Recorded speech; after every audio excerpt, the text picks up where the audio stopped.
Hola, estamos en Videovisión o el Mexiquense hoy con otro programa de empatía y resiliencia. Mi nombre es Humberto Quirós, unicornio, un artista multifacético con discapacidad que adoptó Ecatepec. Hoy vamos a tener otro programa maravilloso de legados. Vamos a tocar a Salvador Dalí y Antonio Lucio Vivaldi, mejor conocido como Antonio Vivaldi. Y quiero empezar con Salvador Dalí. Primero quiero tocar su discapacidad de Salvador Dalí. Salvador Dalí sufrió de Parkinson a los 66 años, lo que le provocó temblor severos que le impidieron seguir pintando. Sus últimos años tuvo una enfermedad neurogenerativa sumado a su profunda depresión tras la muerte de Gala en 1982, límite que limitó su movilidad y capacidad física. Además, a lo largo de su vida, mostró una personalidad compleja con delirios, paranoico, alucinaciones. Y la enfermedad de Parkinson a partir de los años 80 fue degenerativa, avanzando, convirtiéndolo en un ser vulnerable físicamente e intelectualmente. La depresión perdida de su esposa Gala, su incapacidad para crear generación profunda de la depresión,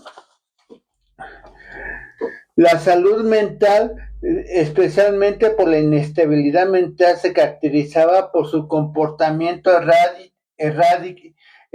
errático, narcisismo y alucinaciones. Aunque nunca fue diagnosticado formalmente, el trastorno mental fue crónico y por eso tenía sus actitudes a veces excéntricas. Murió en 1989 debido a una insuficiencia cardíaca y neumonía. Y aquí vamos a tocar ya un poco la biografía de Salvador Dalí. La verdad es que vamos a tocar este par de genios para que vean que su discapacidad no la volvió discapacidad, la volvió capacidad. Salvador Dalí nació en Gerona en 1904-1989. Pintor español, si bien parte del inmenso prestigio y popularidad de que gozó ya en su vida se debió a las estrafalarias e impostadas excéntricas. Salvador Dalí acertó a insuflar nueva vida al surrealismo europeo hasta convertirse en su más conocido representante. Sus confusas ideas estéticas, el llamado método paranoico crítico, fueron mucho más decisivas de sus impactantes composiciones, a lo que trasladó con magistral precisión la técnica de un personalismo universo onírico y simbólico, tan nítido y luminoso como profundamente y quietamente perturbador. Salvador Dalí nació en una madrugada de la primavera de 1904 en el seno de una familia burguesa, hijo de un notario bien pensante de sensible dama aficionada a los pájaros. Muchos años más tarde escribiría su autobiografía, La vida secreta de Salvador Dalí, en 1942. A 3 años quería ser cocinero, a los 5 quería ser Napoleón. Mi ambición me ha hecho más que que esto sea más difícil, ya que a medida que me acerco a Salvador Dalí, él se aleja de mí. ¿Qué quiere decir? Que estos delirios, estos que sí se podría comparar hasta con un tipo de autismo, obviamente vamos a basarnos en la época de Salvador Dalí.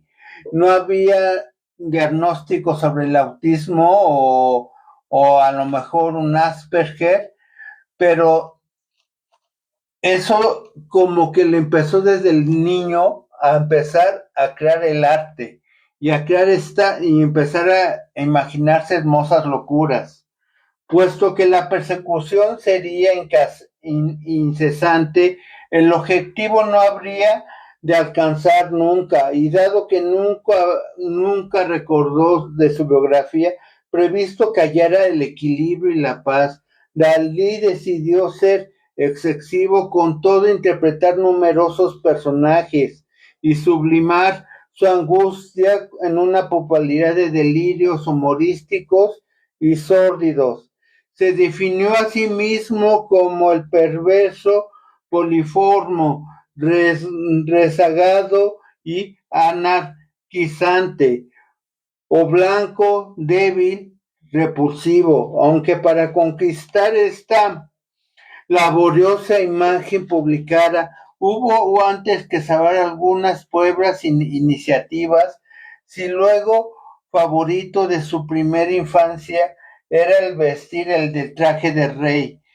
O sea que no le daba miedo expresar estas hermosas locuras, y la verdad es que de ahí ya se iba nutriendo la personalidad de Salvador Dalí. Ya a los 10 años, con su autorretrato como el niño enfermo, explora las ventajas a aparentar una constitución frágil y nerviosa. Su precariedad era sorprendente a los 12 años. Descubre el estilo de los impresionistas franceses. Se hace impresionista a los 14 años. O sea, empieza a crear una genialidad dentro de la locura, que yo también le he dicho a personas, ya quisiéramos esas locuras para salvar al mundo a veces. Y a los 14 años ya trabajó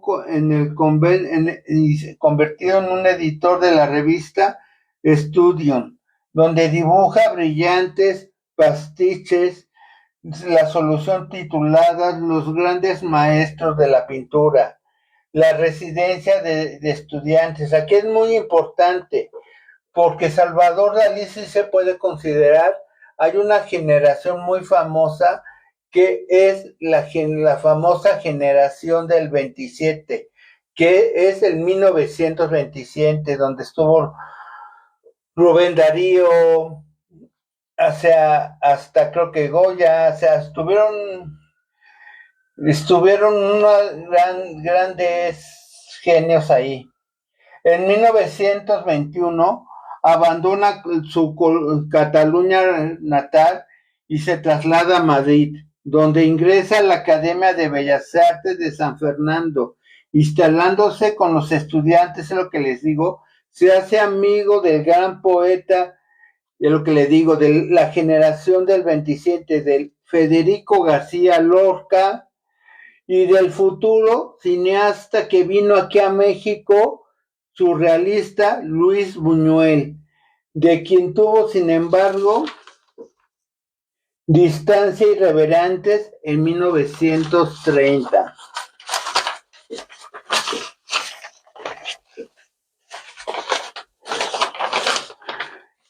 Su viaje a París en 1927,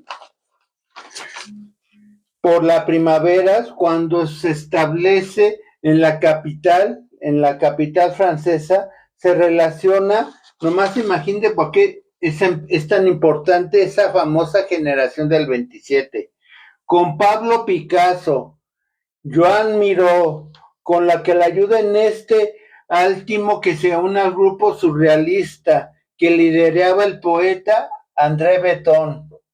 En 1929 expone en la Galería Geoman y obtiene un gran éxito con sus obras de la persecución y las profundidades psíquicas anormales, el revelar estos movimientos en el surrealismo. Se atrevió a crear un gran movimiento. Tuvo que coquetear con los fascistas y hacer gala de un catolicismo delirante por Breton, cuya Dalí es el secreto icónico del pintor, porque hay varios cuadros de Dalí donde sí viene abarcado la parte religiosa, donde vienen cruces, vienen santos, vienen reliquias.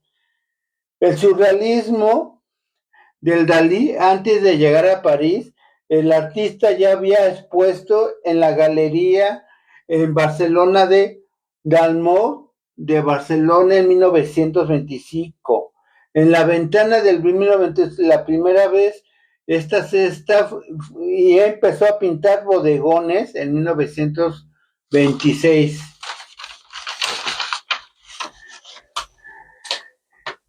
En la capital él es un extraordinario atuendo y lleva cabellos largos, una corbata desproporcionadamente grande y una capa que se arrastra hasta los pies. A veces luce con una camisa azul cielo adornada de gemelos de zafiro. Se sujeta del pelo con una rendilla y lo que ilustra el barniz para el óleo. Es difícil su presencia que pese desaparecida, que es decir, Salvador Dalí no solamente era como digo, transgresor solamente en la pintura, también en su vestimenta y en su revolución y en lo que quería transmitir.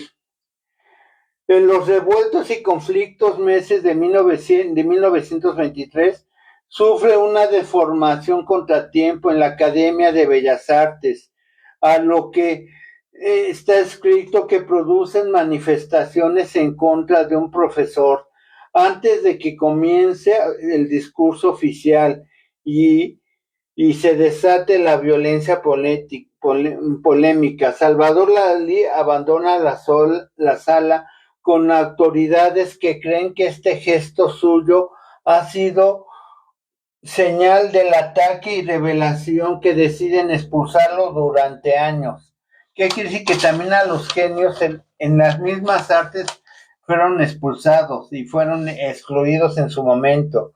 Después de nueve figuras, los guardias vienen a detenerlo y pasa una temporada en la cárcel. Es decir, fue irreverente, estuvo en la cárcel, pero no lo detenía. Creo que hasta en la cárcel empezaba a crear.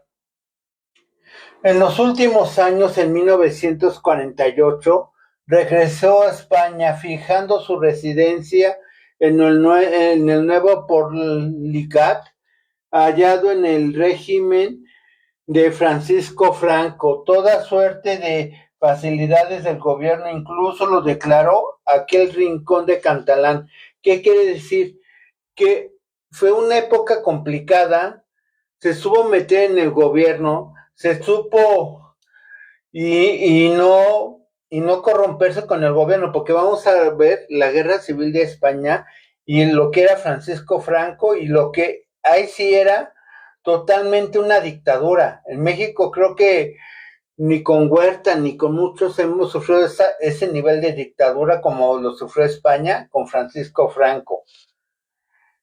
Y decidió, entonces, el paraje pintoresco del interés nacional para muchos historiadores del arte, lo mejor de su obra había realizado, sin embargo, aún quedaba 40 años de caprichosa producción y de irreductible, endomeable exhibicionismo.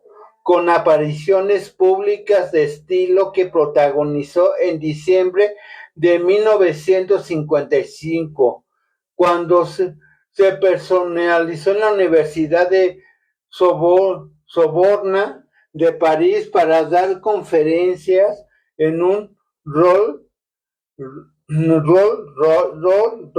repuesto los calificadores de la vida del artista. Incluso fundó el Museo de Dalí de Figuras.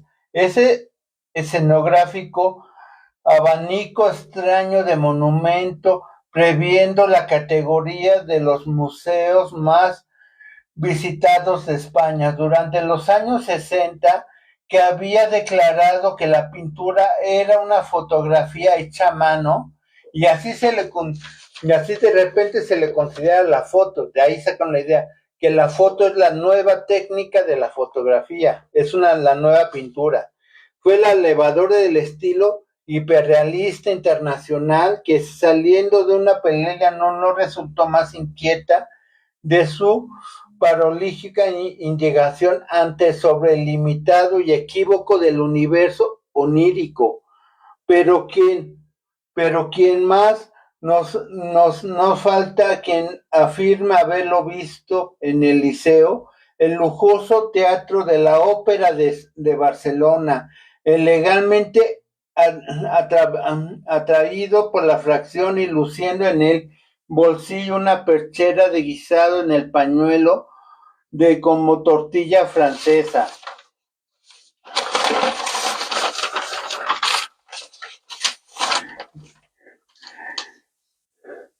En 1940 fundó el rey, lo que digo, fue consagrándose como intérprete y figura.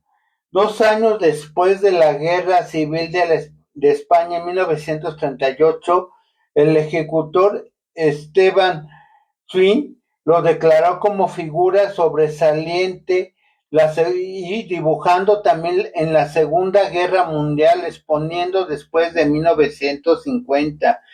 Nomás, y ya fue como de los primeros españoles que viajó, porque en 1950 expuso en Miami, Tokio, y la crucifixión, por eso creo que tenía su influencia católica, su influencia de religiosa, en 1954 en Nueva York. Sus obsesiones personales, surrealistas, fueron muy relevantes en esto. En su longeva existencia, tuvo la tortura, lesiones, tuvo las discapacidades de joven, su estilo provocativo, estética, como fulgor de algo de arte siniestro. Yo a Salvador Dalí me inspiró esta lectura. Es una lectura de un poeta español, de Vicente Alexander, y se llama Al hombre. ¿Por qué protestáis, hijo de la luz, humano de transitorio en la tierra? Redimes por un instante tu materia sin vida, por un momento brillar y regresar después a tu apagada patria. Si un soplo de arcilla finita erige tu vacilante forma y calidad de Dios, toma el préstamo. No desfiles cara a cara a ese sol poderoso que fulge y compasivo te presta cabellera de fuego. Por un soplo celeste redimido, un instante alzas tu incansiencia temporal a los seres. Hete aquí luminoso, juvenil, perenal, a los aires tus plantas pisas el barro, de que ya eres distinto. Oh, cuál engañoso, hermoso humano que contesta de oro, el sol apiadoso coronado ha de tu frente. Cuál soberbia tu masa corporal, diferente sobre la tierra madre, ¿Y de cuál perla brinda? Mas mira, mira más hoy que ahora mismo el sol declina tristemente en los montes, mas de matar las llamas pálidas luces de tristes besos cenizos, de ocaso tu frente oscura, mira tu cuerpo extinto, cómo acaba en la noche, regresa tu mortal y humilde, pura arcilla apagada, ya tu certera patria que tu pie sometía, he aquí la inmensa madre de ti, no es distinta y el barro en el barro totalmente perdura. Y le quise dedicar este poema que se llama Locura. Es una locura envolviendo esta armonía, pero con magia genuina y suprema del alba. Y dije, ¿qué pieza de flauta le puedo dedicar a Salvador Dalí? Hay una pieza que se llama Madonna Bois Me Faire y una Camins del siglo XVI, y esta es, ahí va.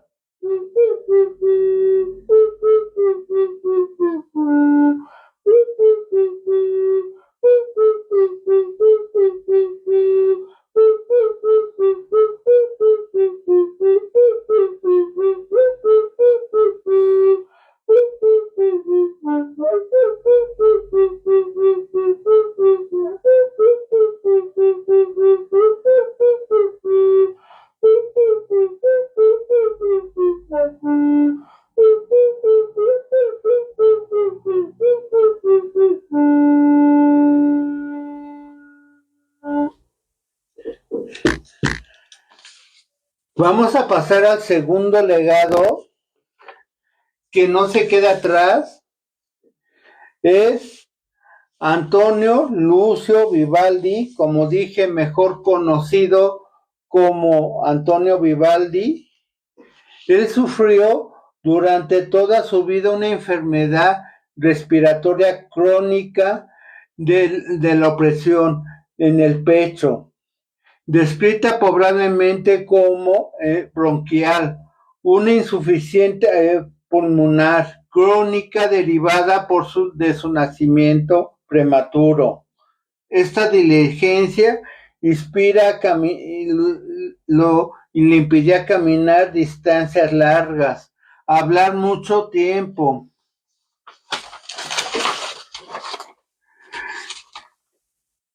Estudió sacerdocio después en la organización, impactó en su vida. Tuvo la infección del pecho y que no podía concentrarse en la carrera musical, la retrogradación de la movilidad. La enfermedad lo limitaba severamente su movilidad, forzándole a menudo a permanecer en interiores. Causa de muerte de Vivaldi, murió a los 63 años en Viena, pobre, causada por una infección interna, su inflamación en las piernas, apenas su discapacidad crónica. Vivaldi fue polifacético, compositor de violín y conocido como el prete rose, el cura rojo. Y van a ver por qué le pusieron el cura rojo.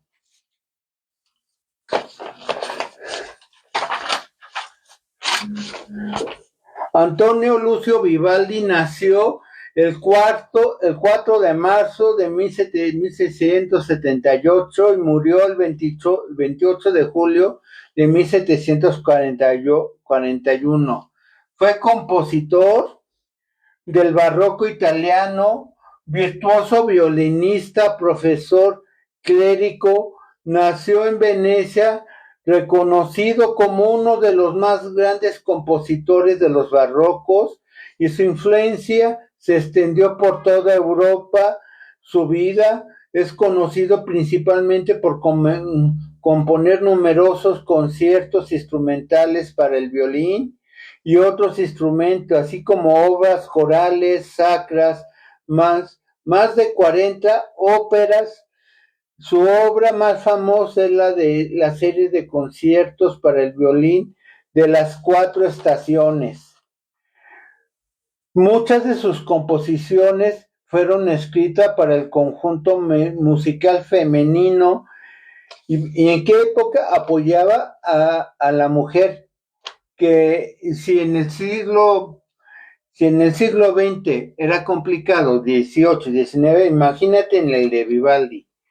En la Ospedale Dalia Pieta, un orfanato donde Vivaldi, ordenado sacerdote católico, trabajó entre 1703 y 1715. Nuevamente, entre 1723 y 1740, Vivaldi también cosechó cierto éxito con cosechas de representaciones de sus obras en Venecia, en Mantegua y en Viena.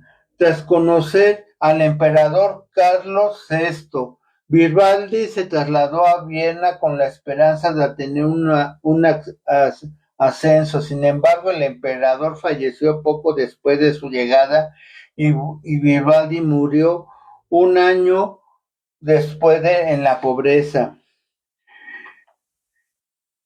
Bautizado inmediatamente después de su nacimiento en su cara por su portera, generó la creencia de su vida que corría peligro, o sea que tenía como un tipo de delirio de persecución. Obviamente en la época de Vivaldi era complicado diagnosticar este diagnóstico. Los padres de Vivaldi, Giovanni Bautista y Camila Calicchio, tuvieron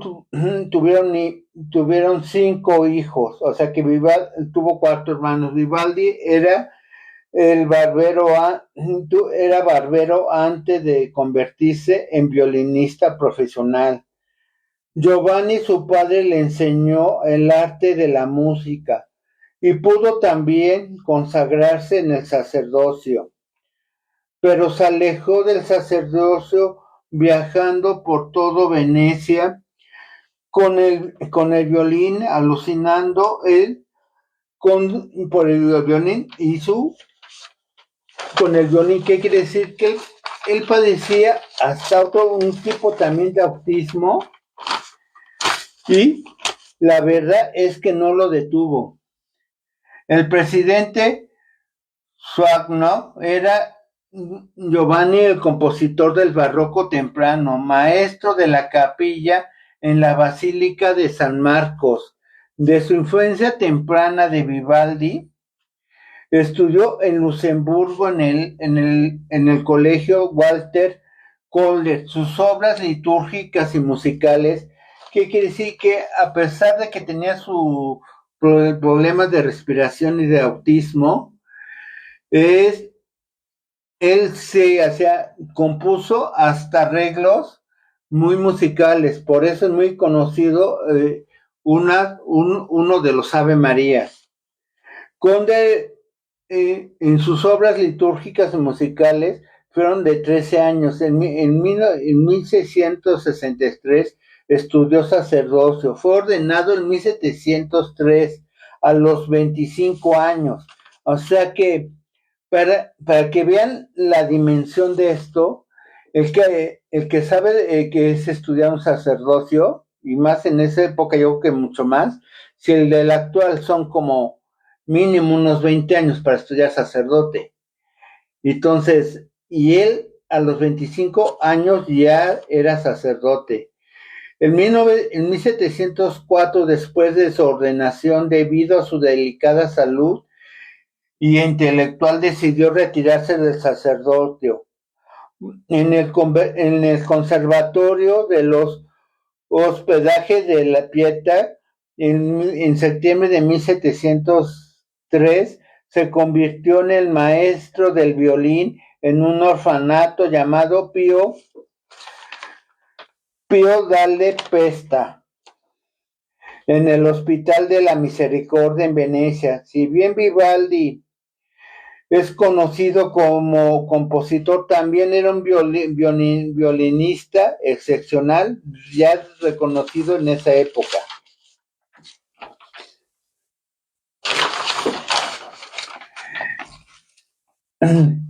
Y la verdad es que Vivaldi es algo maravilloso. El arquitecto alemán Friedrich Armin Bohm se refería a Vivaldi, mira cómo era, como el famoso compositor y violinista. Vivaldi interpretó un acompañamiento solista de manera excelente y al final añadió una fantasía libre de cadencia, improvisada que asombra por compuesto, pues casi imposible que alguien llegue a tocar y vuelva a tocarla de tal manera. O sea, ¿qué quiere decir esto? Es que la verdad es que Vivaldi no se, a pesar de tener todas sus limitaciones físicas e intelectuales, se atrevía a exponerse, se atrevía a mostrarse en la corte, porque ahí era mostrarse en la corte, y no cualquiera se mostraba en la corte.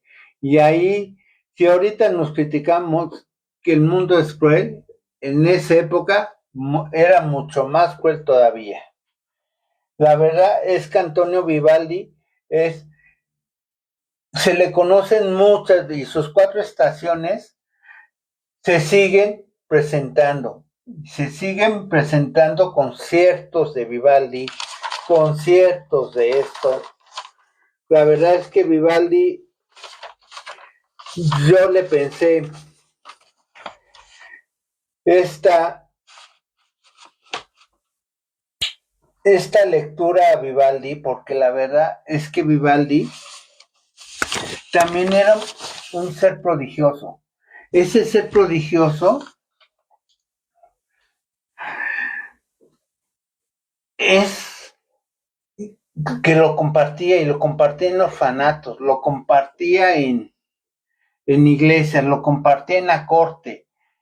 Tenía eso se llama activismo y se llamaba preocuparse, porque vamos a basarnos en la época de Vivaldi. Si tú estabas en la corte,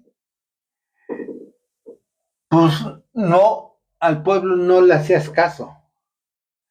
Entonces, esa es la verdadera magia de Vivaldi, que compartía su arte, compartía su forma de ser.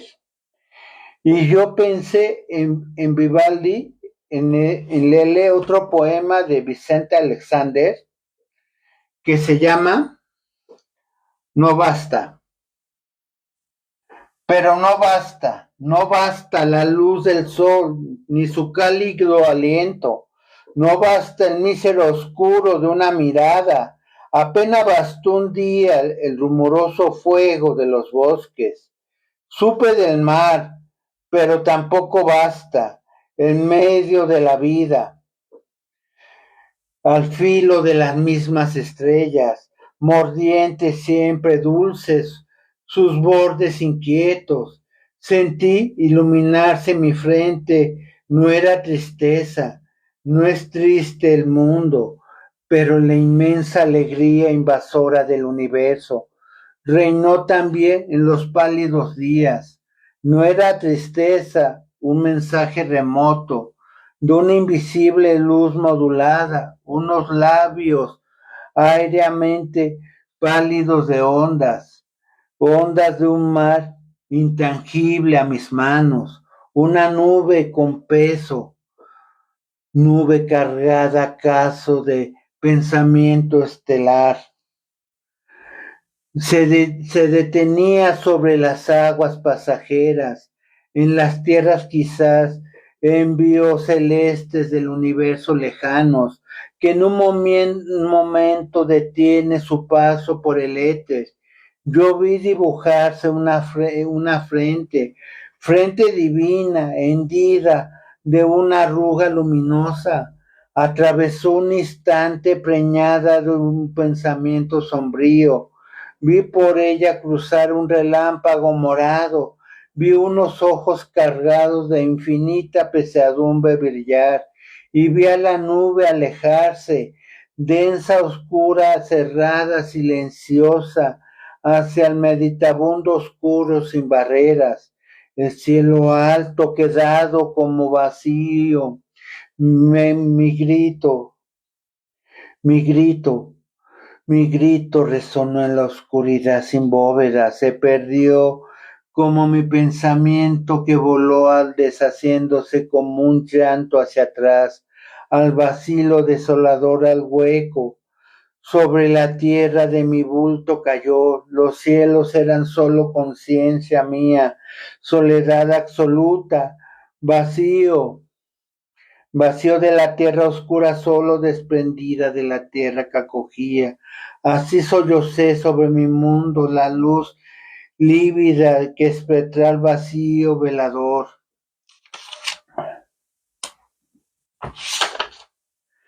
Qué ausencia de Dios sobre mi cabeza derribada. Vigilaba sin límites mi cuerpo convulso. Mi madre solo en tus brazos sintió tu miseria, solo en tu seno, martirizado por mi llanto, rindo mi bulto, solo por ti, en ti desahogo, estos límites me oprimen, esta arcilla que de mar naciera aquí quedó en tus playas, hija de la luz, tuya extinguida, te pide su confusión gloriosa, te pide solo a ti, madre inviolada, te pide solo a ti, madre mía de tinieblas calientes, seno de solo donde el vacío reina, mi amor hecho tú solo, todavía tú quisieras, madre, con mi cabeza apoyada en tu regazo, volver a mi frente hacia el cielo, mirar hacia arriba, hacia la luz pura y sintiendo tu calor echando dulcemente sobre tu falda, contemplar el azul de la esperanza risueña, la promesa de Dios, la presentada frente amorosa, quién sabe desde ti sobre tu caliente carne. Entre la aborrascada nube, contemplar un instante la purísima frente divina, destellar esos inmensos ojos bienhechores, donde el mundo alzado quiere entero copiarse y mecerse en un vaivén de mar, de estelar mar entierro, comprendió las estrellas de luceros soles, mientras suena la música universal. Ya frena tu pura y radioso amor, luz bella, felicidad de borde sí. Así, madre querida, tú puedes saber bien. Lo sabes, siento tu beso, secreto de sabiduría. Que el mar no baste, que no basten los bosques, que no basten que una mirada oscura. Dejen así triste mi mirar lágrima y besarte mi madre todavía sustenta, cuya profunda sabiduría me sostiene ofrecido. Mi cuerpo está desnudo entre desnudo, grito con esta desnudez no humana entre mis labios, recorra ya la espuma con insaciable boca, mientras las rocas duran, hermosas allá en el fondo de los barcos humanos, los humos pensativos, sospecha triste del hombre allá descubre, oh no, el cielo te acelta trazo ligero, bueno, que un ave nunca herida sabe el azul dejar. Fantasma, dueño mío, si un viento hincha tus sanas sábanas, tu nube en la rompiente febril, que existe cuerpos de amor que eternos irrumpen, se deshacen, acaban, resucitan, yo canto con sus lenguas. Y le escribí este poema a Vivaldi y se llama Misteriosa. Con misteriosa belleza emana la cascada del aura esperanzadora en la naturaleza. Y hay una pieza hermosa de Vivaldi que se llama Fronde y Gardelino. Y ahí les va.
La verdad, este par de legados